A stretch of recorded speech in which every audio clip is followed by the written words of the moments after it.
Health and disease chapter number 8। तो हम पढ़ने वाले हैं इसमें क्या क्या है कि कुछ कॉमन डिजीज़ के बारे में पढ़ने वाले हैं कि कौन कौन सी कॉमन डिजीज़ होती हैं।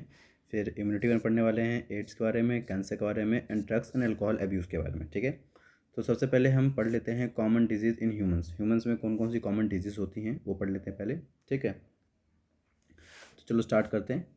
Health Health for a long time was considered as a state of body and mind where there was a balance of certain humor.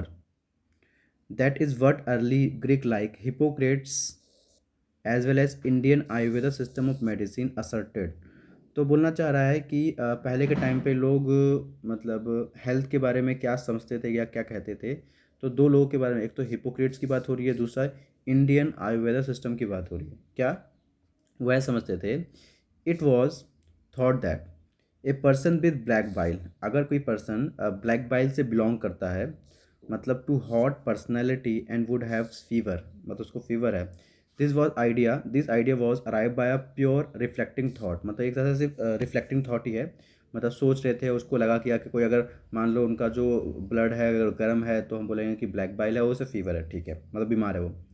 फिर वह discovery of blood circulation by William Harvey, इसका नाम ध्यान रखिएगा कि William Harvey ने blood circulation को discover किया था और उन्होंने एक्सपेरिमेंटल मेथड्स के थ्रू मतलब एक्सपेरिमेंट्स किए। And the demonstration of normal body temperature in persons with black bile using thermometer disapprove the good humour hypothesis of health. तो उन्होंने क्या किया, जो गुड ह्यूमर हाइपोथेसिस था जो इन लोगों ने मिलकर दिया था, उसको एक तरह से बोल सकते हो कि गलत प्रूव कर दिया उन्होंने अपने एक्सपेरिमेंट्स के थ्रू। ठीक है, in later year the biology state that, biology क्या स्टेट करती है, mind influence through neural system and endocrine system our immune system and that our immune system maintain our health. मतलब हमारा न्यूरल सिस्टम और हमारा endocrine system और ये neural मतलब इम्यून सिस्टम सब मिलके हमारे हेल्थ को मेंटेन करते हैं। Hence mind and mental state can affect our health, अगर हमारा माइंड ठीक नहीं है तो हमारे मेंटल स्टेट को अफेक्ट कर सकता है। ठीक है ना। तो सबसे पहले कौन कौन से डिजीज है, एक तो जेनेटिक डिसऑर्डर होती हैं। जेनेटिक डिसऑर्डर का मतलब क्या है कि जो बच्चा पैदा हुआ है वो जन्म के साथ किसी बीमारी के साथ आया है।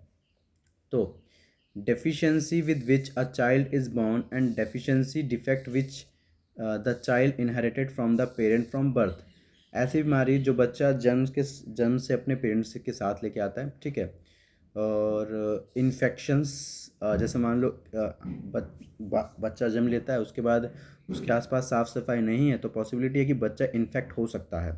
तो ऐसी बीमारी को इन्फेक्शियस डिजीज़ कहते हैं।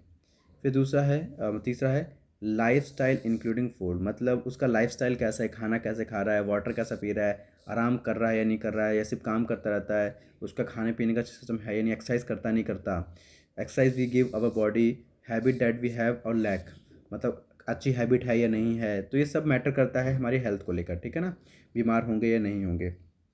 तो सबसे पहले this term health is very frequently use by everybody. How do we define it, कैसे डिफाइन करेंगे हम हेल्थ को?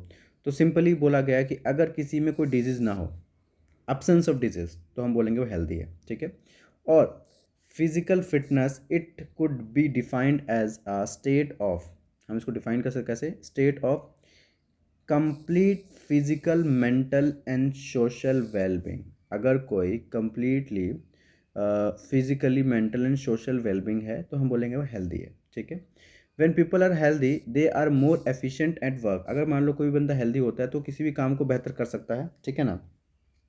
दिस इंक्रीज द प्रोडक्टिविटी, अगर बीमार नहीं होगा तो उसकी काम करने का जो प्रोडक्टिविटी वो बढ़ जाएगा। एंड ब्रिंग इकोनॉमिक प्रॉस्पेरिटी, तो मतलब अगर वो भाई अच्छा है, ठीक है, अगर दिमाग सही से काम का सब कुछ ओके है तो बोल सकते हो कि पैसे वैसे में कोई दिक्कत नहीं आएगी, इकोनॉमिकली बहुत बढ़िया रहेगा। Health also increase the longevity of people and reduce infant and maternal mortality, अगर पैसा है, अगर प्रॉपर सब कुछ ठीक है, तो एक बड़ी इंपॉर्टेंट चीज़ है reduce infant and maternal mortality, मतलब बच्चा जल्दी नहीं मरेगा, माँ के पेट में नहीं मरेगा या माँ नहीं मरेगी, ये सारी चीज़ें हो सकती हैं। ठीक है ना। अब अगली चीज़ है कि अगर आप खाना बैलेंस खाते हो और आपकी पर्सनल हाइजीन सही है, रेगुलर एक्सरसाइज करते हो, are very important to maintain good health. ठीक है ना, ये सभी हेल्थ को मेंटेन करते हैं अगर एक्सरसाइज करते हैं तो। Yoga has been practice since time immemorial, तो to achieve physical and mental health, हम बहुत पुराने टाइम से हम योगा एक्सरसाइज करते आ रहे हैं। Awareness about disease and their effect on their different body functions, vaccinations against infection disease, मान लो आपको पता है कि बीमारी फैली हुई है तो उसके अगेंस्ट हम वैक्सीनेशन करते हैं ना। फिर प्रॉपर डिस्पोजल ऑफ वेस्ट, अगर आपके घर में कोई वेस्ट है तो उसको प्रॉपर डिस्पोज करना चाहिए। Control of vectors and maintaining of hygiene in food and water resources are very necessary for achieving good health. अगर हमें अपनी हेल्थ अच्छी गुड हेल्थ को मेंटेन करना है तो उसके लिए क्या बोलना चाह रहा है कि हमें जो वेक्टर बॉर्न डिजीज़ हैं उनको कंट्रोल करना पड़ेगा। फिर लिखा हुआ है when the functioning of one और मोर ऑर्गन और system of the body is adversely affected. क्या, अगर आपका कोई एक या एक से ज़्यादा ऑर्गन किसी रीजन से अफेक्ट हो चुका है तो characterize by the appearance of various signs and symptoms we see that we are not healthy. अगर मान लो कोई ऑर्गन काम नहीं किया, किसी अफेक्ट हो गया किसी रीजन से, तो हम बोलेंगे कि भाई ये सिम्टम्स हैं कि आप बीमार हो चुके हो। इसका मतलब क्या है, we have a disease. Disease can be broadly grouped into infectious and non-infectious. हम disease को क्लासीफाई कर सकते हैं infectious में and non-infectious में, ठीक है। अब लिखा हुआ disease which are easily transmitted from one person to another। अगर कोई disease किसी एक को हो रखी है, अगर वो बीमारी किसी और को भी हो रही है, मान लो यहाँ पे दूसरा है, इसको भी हो रही है, इसका मतलब ये इन्फेक्शियस है, ठीक है। तो लिखा हुआ है infectious disease are very common and every one of suffer from these at some time or other. Some of the infectious disease like AIDS are fatal, मतलब बहुत जानलेवा होती है, कुछ चीज़ें ऐसी होती हैं, ठीक है। और फिर कुछ कहता है कि among non infectious disease cancer is the, cancer जो है एक नॉन इन्फेक्शियस डिजीज। अगर किसी को कैंसर है तो ऐसा नहीं है कि दूसरों को कैंसर कर देगा, ठीक है। तो cancer major cause of death. Drugs and alcohol abuse also affect our health adversely. जो ड्रग्स होता है और अल्कोहल होता है हमारे हेल्थ को अफेक्ट करता है बहुत ज़्यादा एडवर्स तरीके से, ठीक है ना। तो आगे अब हमें पढ़ना है कि कौन कौन से कॉमन डिजीज़ हैं ह्यूमंस के अंदर। तो देखो, ये wide range of organism belonging to bacteria. अब देखो, ये बैक्टीरिया हो, चाहे वायरस हो, चाहे फंजाई हो, प्रोटोजोन्स, हेलमिंथीस, ये सारे के सारे हमें डिजीज़ कॉज कराते हैं। Such disease causing organism are called pathogen. ध्यान रखिएगा, पैथोजन्स कौन होते हैं? पैथोजन्स वो माइक्रो ऑर्गेनिजम्स होते हैं जो हमें डिजीज़ कॉज करवाने में हेल्प करते हैं, ठीक है ना। आगे, most parasites are therefore pathogens are they cause harm to the host by living in or out on them. क्या बोलना चाह रहा है कि ज़्यादातर जो पैरासाइट्स होते हैं, parasites are therefore cause harm, मतलब जैसे मान लो पैरासाइट हमारे बॉडी में आया, हमारी बॉडी उसके लिए क्या होगी, होस्ट, और वो हमारी बॉडी को नुकसान पहुंचाता है।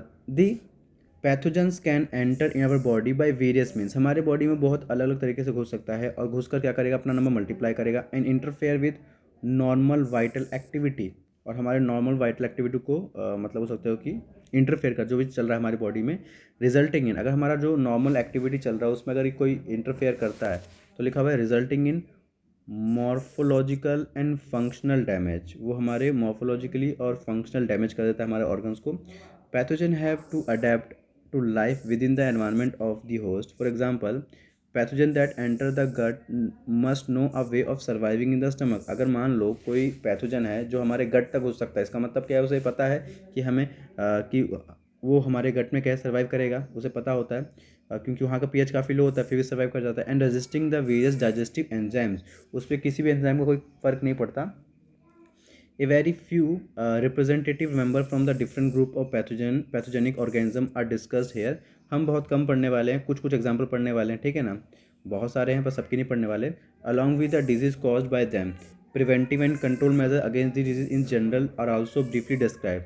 मतलब कोई बीमारी होती है तो उसमें क्या क्या जनरली हम कर सकते हैं जिससे हम मतलब बच सकते हैं, या अगर हो जाए तो क्या क्या कर सकते हैं, तो बताया गया, ठीक है ना। तो अभी हम इसे पढ़ने वाले हैं कि बैक्टीरिया से होने वाली डिजीज़ कौन कौन सी है, वायरस से होने वाली डिजीज़ कौन कौन सी है, प्रोटोजोन से होने वाली डिजीज़ कौन कौन सी है, और फंगस से होने वाली डिजीज़ कौन कौन सी है, ठीक है। हम इन सभी के बारे में पढ़ने वाले हैं, ठीक है। चलो।